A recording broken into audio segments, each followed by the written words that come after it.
રાજકોટના તહેવારમાં કેટલાક શખ્સો પોતાનું ભાન ભૂલ્યા હોવાનું સામે આવ્યું છે। અમે આપને જે ઘટના કહી રહ્યા છીએ તે રાજકોટની છે કે જ્યાં રેસકોર્સ રિંગ રોડ પર જાહેરમાં વાહન ચાલકો પર રંગ ઉડાડવામાં આવ્યો। વાહન ચાલક યુવતીઓ પર રંગ ઉડાડ્યાના વિગતો અને દ્રશ્યો સામે આવ્યા છે। રાજકોટમાં લોકો પસાર થઈ રહ્યા છે અને ત્યાં જાણે લોકો કનડગત કરી રહ્યા હોય એ પ્રકારે લોકોને હેરાનગતિ પહોંચાડતા હોય એ પ્રકારના દ્રશ્યો સામે આવ્યા છે।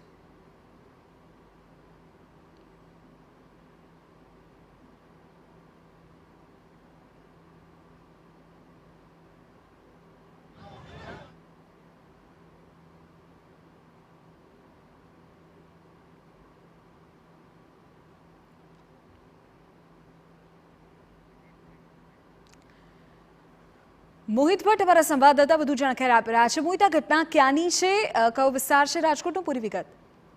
રાજકોટના રેસકોર્સ વિસ્તારની આ ઘટના છે। બહુમાળી ચોકની આ ઘટના છે કે જ્યાં કેટલાક યુવાનો છે તેમના દ્વારા જાહેરમાં નીકળતા લોકો છે તેની એક પ્રકારની ટીખળ કરતા હોય તે પ્રકારના દ્રશ્યો છે તે જોવા મળી રહ્યા છે। દ્રશ્યોમાં તમે જોઈ રહ્યા છો કે યુવાનો છે તે જેટલા પણ રાહદારીઓ પસાર થઈ રહ્યા છે તેમને કલર છે તે ઉડાવી રહ્યા છે। એટલું જ નહીં, પરંતુ ત્યાં જો કોઈ યુવતી પસાર થાય તો તેને પણ કલર છે તે ઉડાવી રહ્યા છે।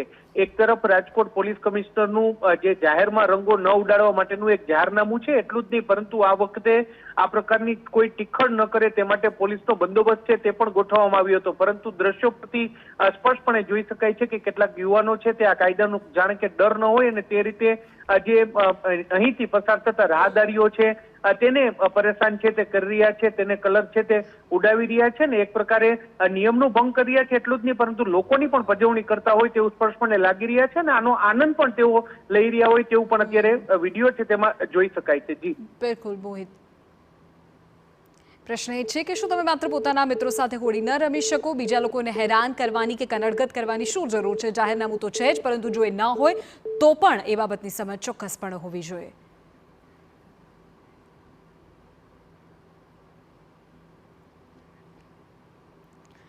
રાજકોટમાં આ પ્રકારે લોકોની કનડગતનો મામલો સામે આવ્યો છે। રસ્તે જે લોકો પસાર થઈ રહ્યા છે, વાહન ચલાવી રહ્યા છે, તેમને ત્યાં ઉભેલા કેટલાક ટીખળખોરો રંગ ઉડાડે છે।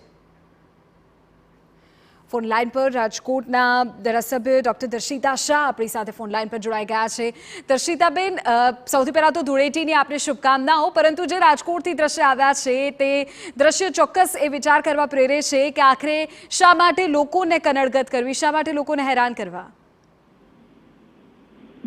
સૌપ્રથમ તો આપના માધ્યમથી તમામ શહેરીજનોને હોળી અને ધૂળેટીના પર્વની ખૂબ ખૂબ શુભકામના અને શુભેચ્છા પાઠવું છું। આપણે જાણીએ છીએ કે ધૂળેટીનો પર્વ છે એ આનંદ ઉત્સવનો અને પોતાના સ્નેહીજનો સાથે ઉજવણીનો ઉત્સવ છે।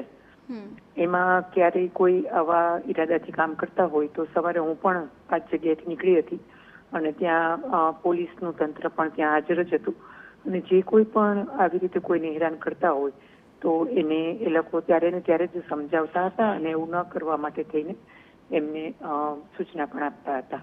એટલે તંત્ર દ્વારા સમગ્ર કાર્યવાહી થઈ જ રહી છે। એટલે દર્શિતાબેન, આપ આ ટીખળખોરોને શું કહેશો? કારણ કે જુઓ, ત્યાંથી જે દ્રશ્યો અમને દેખાય છે તેમાં કેટલીક યુવતીઓ પણ પસાર થાય છે, રંગ ઉડાડો છો તો આંખમાં જાય, એક્સિડન્ટ થઈ શકે, કોઈ પણ બાબત સામે આવી શકે આમાં તો। હા, એટલે આવું જે કરતા લોકોને ધ્યાનમાં આવે છે ત્યારે પોલીસ વાળા તરત જ એ લોકોને ચેતવણી આપે છે, એ લોકોને સમજાવે છે અને આવું ખરેખર ન કરવું જોઈએ, કારણ કે ક્યારેક આંખમાં રંગ જાય તો એને લીધે અકસ્માત પણ થઈ શકે। તો લોકોએ પણ આ ધૂળેટીનો તહેવાર છે એ બધાએ આનંદ ખુશીથી મનાવવો જોઈએ એવું હું માનું છું।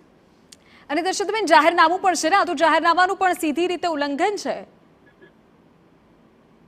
એટલે જ પોલીસ તંત્ર દ્વારા જ્યારે પણ કોઈ પણ આવું કાંઈ પણ કરે છે તો એમને તરત જ એમને સમજાવવામાં આવે છે, એમને સાઈડમાં લઈ જઈને એમને ચીમકી પણ આપવામાં આવે છે।